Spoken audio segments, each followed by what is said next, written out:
Découvrez-la à travers ce portrait.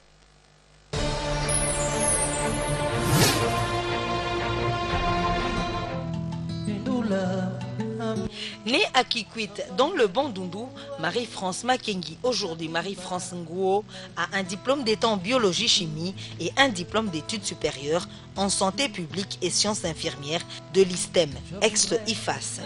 Après ses études, Marie-France Nguo a travaillé comme journaliste à la BRTC Africa. En 2007, elle se rend en Angleterre. Là, elle obtint tour à tour un diplôme en anglais et en counseling. Fille d'Agnès Kapinga Makengi, première arbitre internationale de la RDC, Marie-France Nguo a poursuivi sa carrière professionnelle dans différentes structures.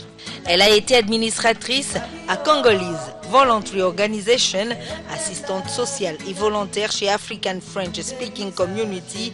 Dynamique et ambitieuse, Marie-France Nguo revient au pays partager son savoir avec ses compatriotes de la RDC. Après avoir suivi plusieurs formations au pays de la reine Elisabeth II sur l'autonomisation de la femme, Marie-France a mis en pratique ses idées. Elle a créé sa propre ONG dénommée New Hope for Life. Cette structure fonctionne avec une double visée. D'abord la lutte contre les violences faites aux femmes en RDC par l'autonomisation et la prise en charge. Et ensuite la lutte contre la pauvreté par la prise en charge et à l'autopromotion des enfants en situation difficile. Épouse et mère de famille, Marie-France Nguo nous dévoile son secret tout de suite dans Femina.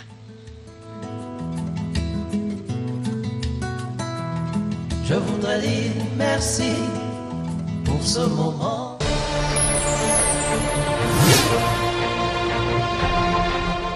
Madame Marie-France, bonjour. Bonjour, Maman Street. Comment allez-vous? Oui, ça va très bien. Hein. Quand on est dans son pays, bien sûr que ça pourra qu'y aller. Hein. Ça va très bien. On voit bien que vous êtes ambitieuse. Alors dites-nous, quel est le profil de la femme congolaise selon vous? La femme congolaise, c'est une femme très courageuse. La femme congolaise, c'est une femme très entrepreneuse. La femme congolaise, c'est une femme vraiment, surtout courageuse, parce que quand je regarde la manière dont la femme congolaise est traitée, je me dis que c'est une femme à féliciter en tout cas. Si on doit situer les événements selon le temps, est-ce que vous pouvez dire que la femme congolaise est épanouie? Je peux dire il y a une catégorie, par catégorie, il y a une partie, peut-être une grande partie de la femme congolaise qui a encore, qui doit être informée. Il y a l'autre catégorie que je vois maintenant, il y a des femmes qui se tiennent debout, qui ont compris et qui se tiennent debout maintenant pour l'État. Donc, je peux dire on est en voie d'épanouissement et avec Dieu, on sait que non, la femme congolaise ira encore avec son full épanouissement, comme son épanouissement entier. Donc, vous êtes coordonnatrice d'une ONG, New Hope for Life.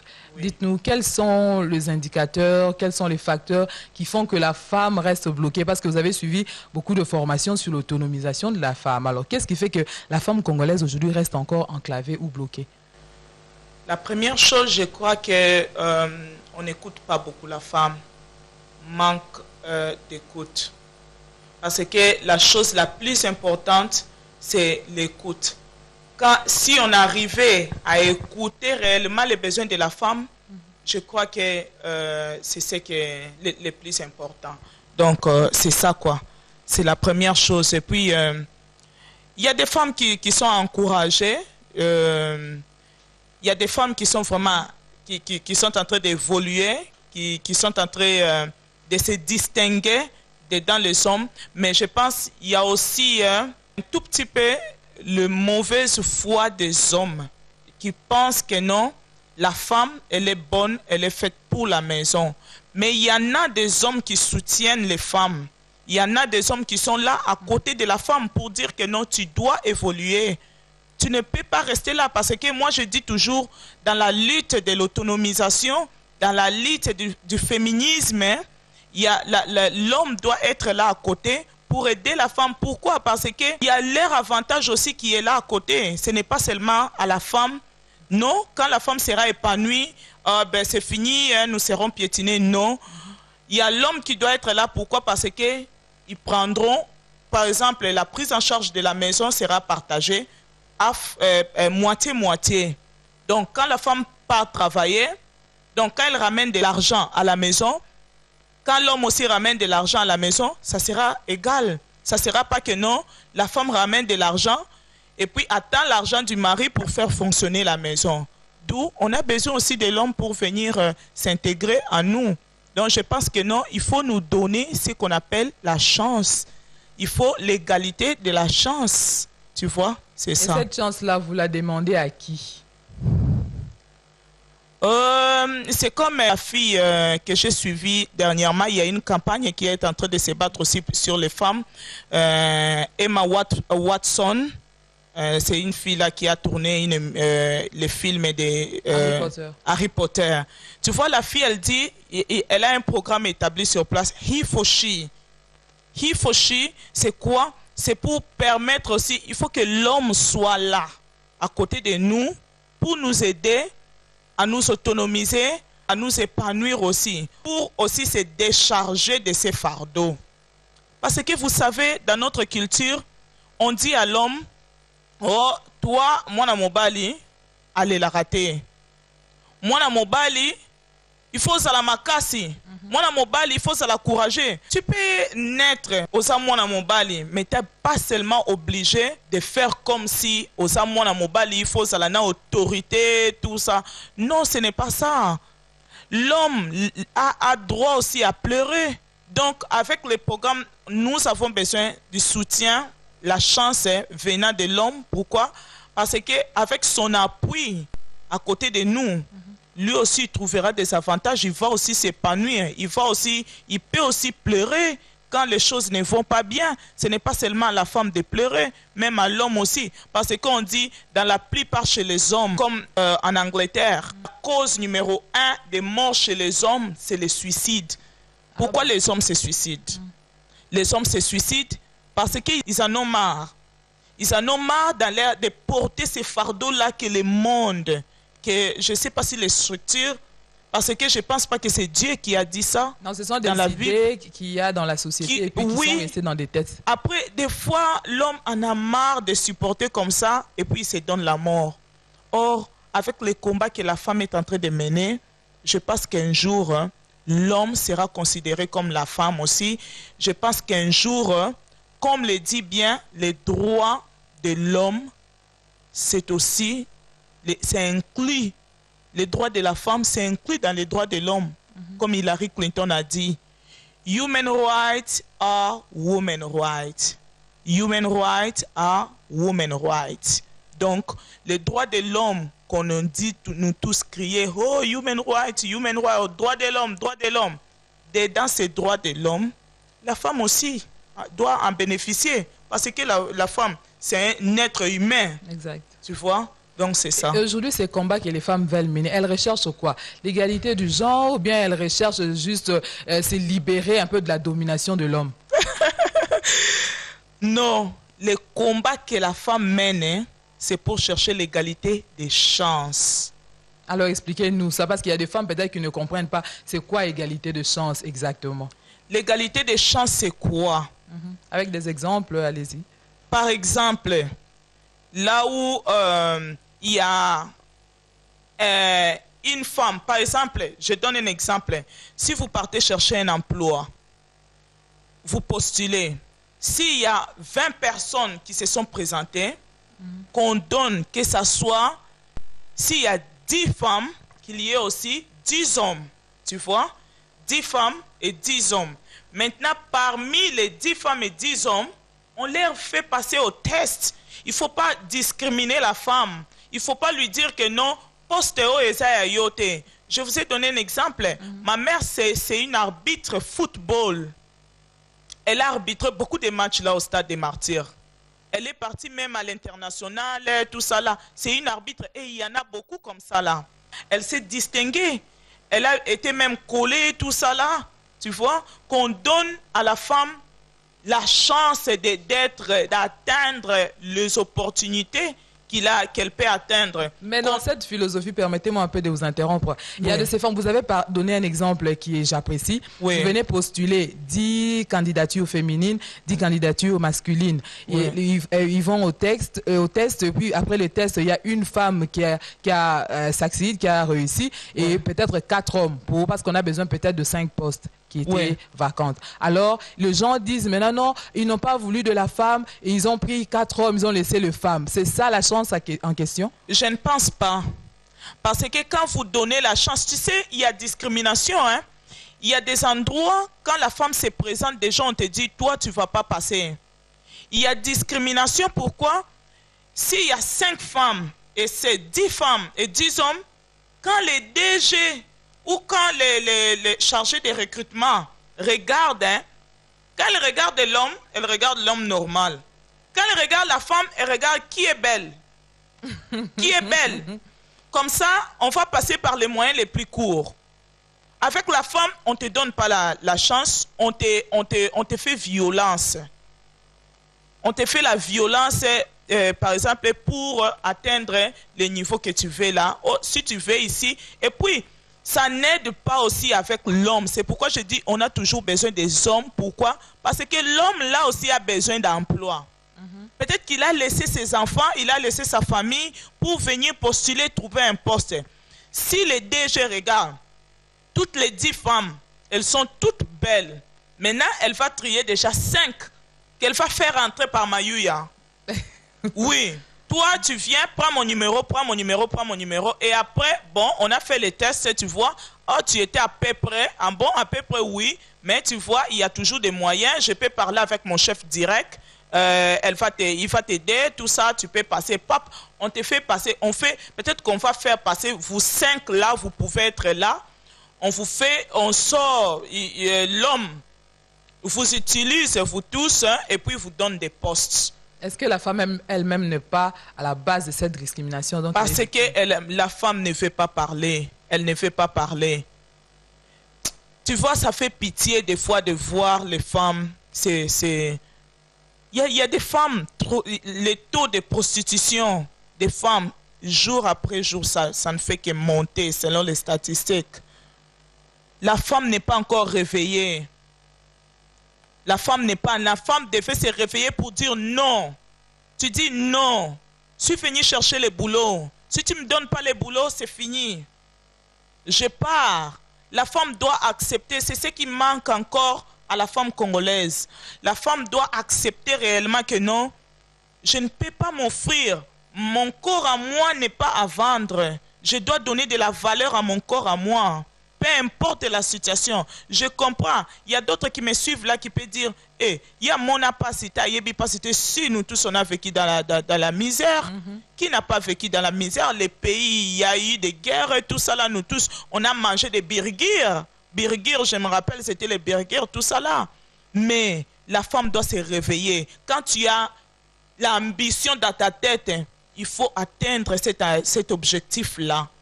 À moins que tu sois, non, l'égalité de la chance se donner à tout le monde. La femme doit être informée pour ses droits, connaître ses droits. Au regard aux objectifs assignés à New Hope for Life, pensez-vous que les violences faites à la femme soient limitées qu'au sexe? Non, il y a beaucoup de types de violences. Hein? Il y en a beaucoup. On a les violences liées aux cultures. Ça, c'est pire. Ça, c'est pire. Violence liée aux cultures, tu vois, des fois, on te dit de te réveiller très tôt dans les milieux, par exemple, reculer dans les milieux ruraux. Il faut se réveiller très tôt le matin. Tu te réveilles à 4h30. Oh, c'est toi, la femme, qui doit se réveiller à 4h du matin. Et tu pars faire les bilangas. Tu t'occupes de la maison. Tu pars faire les bilangas. Tu termines. Tu soulèves les histoires très lourdes. Vers 16h, tu rentres. Hein, préparer, tu t'exposes à la fumée qui est toxique. Hein. Tu dois préparer avec les baconi. Quand tu prépares avec les baconi, il y a les smokes là, il y a les milingas qui sortent, la fumée, ça sort, tout ça là. Tu aspires ça. Est-ce que tu es en train de protéger la femme ou tu es en train de tuer la femme? Mais Dieu nous fait toujours grâce. Parce que selon l'expérience de vie entre les femmes et les hommes, ce sont les femmes qui vivent longtemps. Donc, quelles que soient les violences, quelles que soient les violences qu'on est exposé, on a toujours, notre expérience de vie, c'est toujours long. Est-ce une raison de baisser les bras? Non, jamais, jamais. Donc, c'est pour dire que non, si on enlevait des violences à côté, on aurait même vivre pendant 120 ans. Parce que regarde, c'est une grâce que Dieu nous donne. Moi, je pense que discriminer la femme, c'est honteux. Moi, je trouve ça honteux.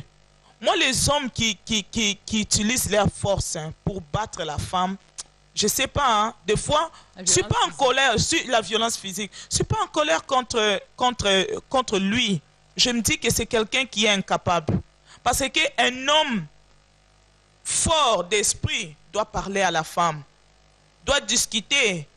Parce que le Seigneur nous a donné, même dans la Bible, quand Dieu a créé la femme, Dieu a créé la femme avec quelle partie? Dieu n'a pas utilisé la tête de l'homme pour créer la femme. Dieu n'a pas utilisé les pieds de l'homme pour créer la femme et piétiner sur lui. Toi, tu as été créé avec l'os de mon pied, alors tu resteras mon pied. Non. Dieu a créé la femme avec les côtes pour être à côté, pour être laide. Tu vois, avec les côtés, il y a beaucoup de parties. Mais Dieu a utilisé les côtes pour être à côté, pour que tu sois là, à côté, pour que les aisselles de l'homme puissent te soutenir. Mais aujourd'hui, on fait violence à la femme. Il y a aussi la violence, des fois, moi je vais dire spirituelle. Hein? Tu vois un papa qui rentre, yo, ok, wapi? Na quelle église? Hey, vandawana okokendete. Est-ce que c'est ta fille même? Mais c'est regrettable parce que les gens comme ça qui maltraitent la femme, ils ont tendance aussi à maltraiter. Tu vois, moi je les appelle les agresseurs, les violeurs. Quand ils violent la femme, ils violent aussi. Il y a aussi les violences qui sont faites indirectement à la femme. Tu vois, les violences, c'est ce que je dis, liées aux cultures. Il y a ce qu'on appelle la belle famille. Ah là, c'est un problème. Oui, ce sont des violences qui sont faites à l'égard de la femme. Ce sont des violences, on appelle ça des violences liées aux cultures. C'est une autre forme de violence. Aujourd'hui, Maman Marie-France, New Hope for Life, qu'est-ce que vous vous amenez pour créer encore ou encore réveiller cette femme-là qui peut-être ne sait pas parler, qui a peur? Tu sais, le problème, c'est quoi? Hein? Oui, la femme a peur, comme tu viens de le dire. C'est dans la tête de la femme.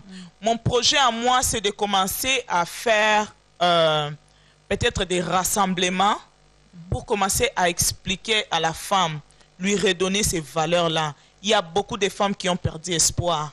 Il y a des femmes qui se disent que naza lisu kito côté. Ngana si na boti libumweza lisu na formité. Combien de femmes meurent à cause des opérations chirurgicales comme en Europe? Juste pour faire plaire. Moi, mon projet à moi, peut-être, hein, c'est de commencer à aller regrouper les femmes, commencer à leur parler, leur rassurer, leur donner de l'assurance. Quelle femme précisément? Oui, toute catégorie. Parce que tu sais, hein, on parle de la femme rurale, quelque part, quelqu'un qui nous suit là, elle aussi, elle est bloquée. Exact. Elle s'est dit, maman, je suis une femme, je suis limitée. Non, tu n'es pas limitée. Je suis une femme, je ne peux pas parler comme ça, sinon ça sonne mal. Non, ça sonne pas mal. Oh, je dois accepter des violences qu'on est en train de me faire. Même, il y a des violences même aux alentours, au travail, au boulot. Au milieu professionnel. Au milieu professionnel. Tu vois? Yo, ça, moi, ce qu'on a violence financière. Tu vois un homme qui part qui a 150 $ en poche. Il te laisse là, à la maison, avec 5 enfants. Tu es là, vous êtes 5 personnes et 6 personnes. Lui, il a 150 $ dans sa poche. Avant de sortir de la maison, il laisse 10 $. Soit débrouiller Nango. Et 140 $, il s'en va avec. Il part où avec faire l'ambiance. Peut-être il part où avec, je ne sais pas, moi je ne vais pas. C'est lui qui produit cet argent-là. Alors il a le droit de prendre la grosse part, la part du Et bien. le jour que la femme va commencer à produire, qu'est-ce que ça sera? Pour la femme, l'homme veut contrôler.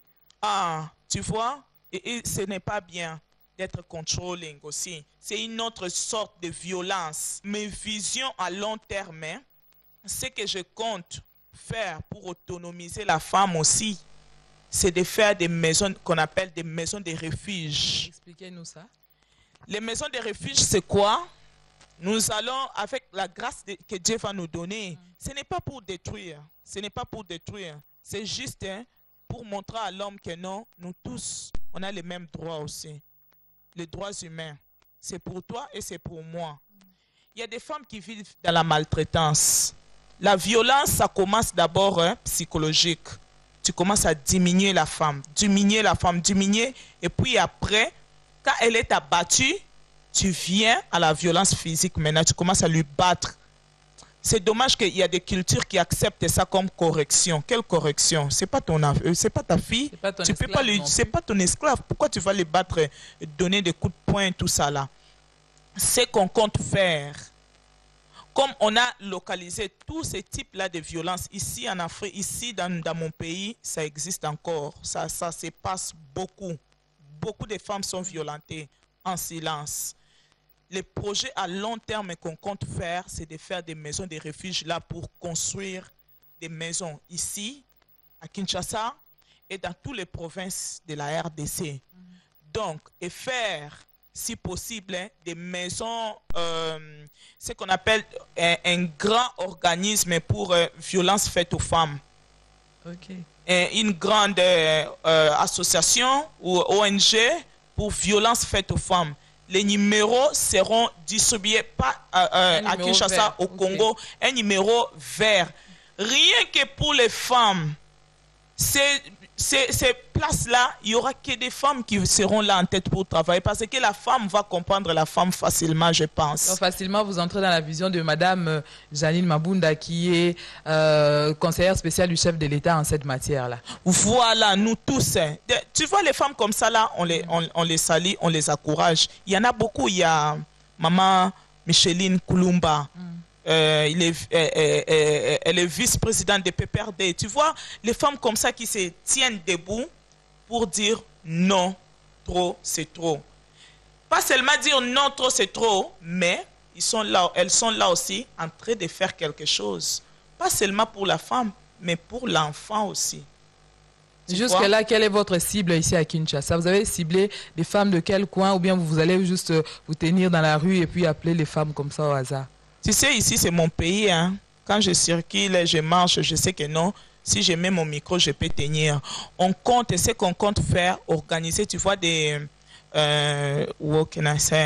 tu vois, faire des conférences. Pour ceux-là, par exemple, des Lemba ou Njili ou quoi là, nous pourrons passer par les églises. Parce qu'il y a beaucoup d'églises ici. J'en vois partout et il y a beaucoup les cibles l'endroit qu'on trouve beaucoup de femmes, c'est les églises. Donc nous allons passer dans les églises pour essayer un peu d'expliquer. Ce n'est pas que non, la femme veut prendre la place de l'homme. Non, la femme doit se réveiller pour essayer d'aider la maison. Faire passer nos messages dans les églises, dans les ONG aussi des femmes. Parce que c'est moi je fais même un appel aux gens qui peuvent rassembler les femmes. Si votre ONG, vous pouvez rassembler par exemple 100 femmes, il n'y a pas de problème, je viendrai. Je suis là rien que pour la promotion de la femme, pour l'autonomisation de la femme. Réveiller la femme. Je vais faire des meetings. Je fais les meetings. Tu expliques à la femme. Tu lui montres ses valeurs. Parce que Dieu a donné à chacun de nous notre potentiel. On a des potentiels qu'on doit produire. Il y a des femmes qui meurent sans même produire leur potentiel. C'est inacceptable. Mais Maman Marie-France, n'oubliez pas qu'il y a des femmes instruites et des femmes non instruites en RDC. Tu vois la femme là qui n'est pas instruite, hein? Elle est productive. La femme qui n'est pas instruite. Moi, je ne pense pas, ma grand-mère n'est pas allée à l'école. Mais tous les enfants de ma grand-mère, ce sont des enfants qui ont étudié. Elle a fait étudier tous ses enfants. Donc, si on lui donnait encore, on l'informait, la manière dont elle sait que non, tu vois les mamans là qui n'ont pas étudié, ou les femmes, la femme là, les jeunes qui n'ont pas étudié, demande à quand la production de maïs. Les maïs, hein, quelle période il faut produire les maïs, elle va te dire, et c'est exact. Des fois, s'il fait comme ça, s'il y a les climats, la météo, là-bas au village, il n'y a pas de météo, des annonces météo. Hein. Comment ils savent que non? Les locaux qui sont bilangate parce qu'il va pleuvoir. Ils savent lire les temps. Lire les temps, lire et puis élever les enfants. Tout le monde qui sont là, dans les grandes femmes et les grands hommes qui sont assises partout, derrière eux, ce sont des mamans, non? Est-ce que ces mamans-là ont étudié? Non, c'est la sagesse. C'est la sagesse. Et quand vous ajoutez à la femme, moi, ce n'est pas les livres et les livres, les paroles, tout ça là, j'amène ça à la femme modernisée. Mais à la femme qui n'est pas analphabète, hein, j'amène la sagesse. La sagesse, expliquer à la femme d'utiliser sa sagesse afin que demain, 70 ans après, on parle de la femme pas les mêmes conditions que la femme vive aujourd'hui. Mais il y a des gens qui se disent, surtout les hommes, qui disent que non, ces femmes-là qui passent par les médias, qui crient lutte contre les violences faites aux femmes, autonomisation, émancipation, parité, ce sont elles-mêmes des femmes qui ont zappé l'autorité maritale, ce sont des femmes qui ne sont pas soumises. Est-ce que c'est le cas pour vous, maman Marie-France? Non. Moi, je suis mariée. Je dis des gros bisous à mon chéri. Eli Tolonge Nguo. Je suis mère de 6 enfants. Tous mes enfants, ensuite, j'ai 2 filles et j'ai 4 garçons. Il n'y a pas de domination. Parce que tu vois les problèmes de la femme. Hein, je pense que c'est la société qui commence peut-être à abîmer la femme. Parce qu'à la maison, quand nous on traite nos enfants pareil, à l'égalité. On ne donne pas la chance aux garçons et à la fille. Peut-être au milieu rural, je ne sais pas, mais quand tu es en train d'élever les enfants, tu les aimes. La même éducation. Quand tu l'aimes, oui. Quand tu aimes de la même façon les garçons ou la fille. Quand il y a les opportunités, les garçons et la fille. Toi, tu fais ça, tu balayes les vérandas. Toi, tu prends les bidons, tu ramènes peut-être comme ça. Tu vois? C'est la même chose. Et à l'école, quand la femme part à l'école, c'est pareil aussi. À l'école, on vous donne les maîtres, vous donne la même chose, même égalité. On ne vous traite pas que les garçons comme ça, les filles comme ça, non. Mais c'est quand on devient, c'est à la société que la femme maintenant est exposée avec tous ces dangers-là. New Hope for Life s'occupe aussi des enfants démunis. Oui. Bientôt, ce sera la rentrée scolaire. Comment comptez-vous vous y prendre? Avec les paix et la grâce que Dieu nous fait, nous comptons déjà le jeudi distribuer les objets classiques et les cahiers dans quelques orphelinats qu'on a eu à visiter. Nous allons le faire peut-être dans 3-4 orphelinats et puis voir comment les aider en long terme parce que le short terme, c'est le court terme, je ne pense pas que ça aide. L'important, c'est les projets qu'on a introduits. On est en train d'attendre. Hein. Surtout, on se bat pour les enfants, pour l'éducation, en commençant par Kinshasa et puis l'étendue de la RDC. On va essayer un peu de voir comment on pourra faire en sorte que tous les enfants aient accès à l'éducation. Parce que c'est un droit aussi. Vous accompagnez les ministères de l'enseignement primaire secondaire. Quel est donc votre apport aussi dans le système éducatif congolais à part l'aide aux démunis? Bon, il faut pas, ce n'est pas... Et nous sommes les ONG. Nous sommes pas, nous travaillons pas avec les gouvernements. Donc, l'éducation, c'est primordial. Les enfants doivent être éduqués. D'où peut-être c'est eux qui doivent nous faciliter la tâche. Par exemple, avec la légalisation des papiers et tout ça là, des fois ça fait de gauche et droite, hein, mais pour les faire tenir ou monter une institution, c'est pas un problème. Avec l'appui de l'extérieur qu'on peut avoir, on peut monter des écoles, hein, pour l'éducation des enfants, mais il faut, l'éducation, ça ne peut pas être comme ça. Les ministères, c'est au ministère de l'éducation de nous aider à légaliser que non, cette école, hein, réellement, l'enseignement qu'on est en train de donner là, ce sont des enseignements d'excellence à tenir compte, afin que les enfants, un jour fini leur éducation, peuvent évoluer à la profession facilement. Marie-France, donnez alors un message d'espoir à cette femme congolaise qui vous suit ce soir. Tout ce que je vais te dire, la femme. Même à Lingala, vous pouvez parler. Comme ça, même celle-là qui n'est pas instruite peut vous entendre. Maman, tikana ebisao. Un an, il faut tiana mutu que osa kitoko. Peu importe la situation na ozo vivre, peu importe makambo yo ozo vivre, osa kitoko, osa makasi. Kolela te, il faut pangusa maya miso. Il faut nde telema obunda. Obunda pona yo moko nano. Po tangu yo za malamu na mutu. Nyonso yo zo sale ezala bien. Mais tangu yo oza deja ya kokweya. Tangu yo oza ya kolela. Tangu kobima. Tangu mwana komona ona pasi. Ozo bebisa oya za pene na yo. Kolela te. Tangu kolele sili. Telema. Bunda. Makanisio yo zala nango na mutu ya kosala. Ba ambition na yo zalaka nango koloba te mbongo eza te okoko banda. Sois exemple ya basi o ba changer ba histoire ya monde na Bible bakendaki kwasi te. Sois exemple ya Ruth. Sois exemple ya ba Anne wana. Sois exemple ya ba Abigail et servi yo exemple po yo pe o telema. Sois exemple ya Esther. Po na yeba mibeko changement ki ebele.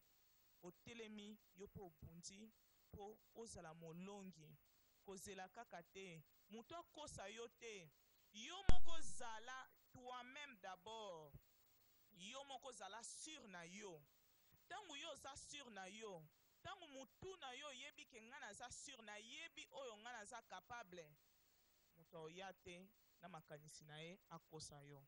Non maman, il est temps. Réveille-toi ma maman.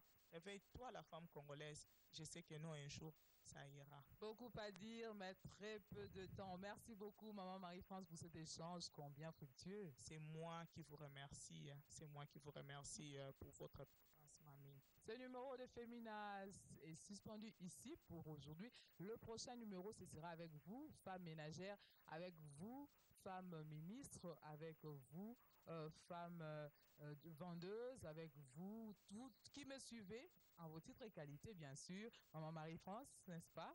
Oui, oui, c'est la vérité. Et puis, je ne peux pas oublier pour saluer quand même les femmes des valeurs qui font honneur à la femme congolaise. Hein. Comme je l'avais dit, la première dame de la RDC. Nous saluons Maman Olive. Maman Olive Lembe Kabila, mes respects à toi pour tout ce que tu es en train de faire pour la femme et pour les démunis. Mes respects. Et je salue aussi les sénateurs Masela. Je salue Maman Micheline Koulumba, la grande dame à la tête du PPRD. Mes salutations à toi, maman. Et je salue aussi la famille, ces beaux cadres qu'on vient de nous donner. Maman Eve à Salongo. Mes salutations à toi. À côté de toi, il y a les papas aussi. Vous êtes là pour nous aider. Papa Antonio, merci beaucoup à vous et les enfants.